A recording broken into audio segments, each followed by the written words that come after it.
Side பாருங்க.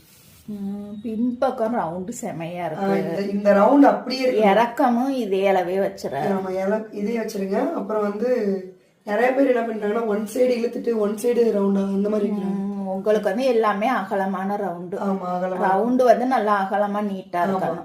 நான் போடும் போதே வந்து எனக்கு அப்படியே கம்ஃபர்டபுளா இருக்கணும் பிளவுஸ் போடும்போது. அது அதே மாதிரி இதை தச்சு கொடுத்துருங்க, கொஞ்சம் எமர்ஜென்சி. சரி, ஓகே. நீங்க அளவு பிளவுஸ் இதே அளவே கொடுத்தீங்கன்னா கூட நாளைக்கு இதே அளவுல நான் போட்டிருக்கேன். அதனால நீங்க வந்து அளவு எடுத்துக்கோங்க, மெஷர்மெண்ட். சரி சரி. இதே அளவுல இப்படி தச்சிருக்கேன். இடுப்பு இறக்கம் எல்லாமே இதே தான், இதுலயுமே மாற்றமே இல்லை. இதே அளவு எடுத்துக்கிறேன். ஓகே. இந்த கஸ்டமர் பார்த்தீங்கன்னா நல்லா ஹைட் வெயிட்டாக இருப்பாங்க. பின் கழுத்து பார்த்தீங்கன்னா அவங்க இந்த அளவில் தான் போடுவாங்க. இந்த நெக்கோட ஹைட்டு கரெக்டாக 10 இன்ச். ஏன்னா இவங்க நல்லா ஹைட் வெயிட்டாக இருக்கனால இந்த நெக் அவங்களுக்கு கம்ஃபர்டபுளாக ரொம்பவே சூப்பராக இருக்கா அப்படின்னு சொல்லியிருக்காங்க.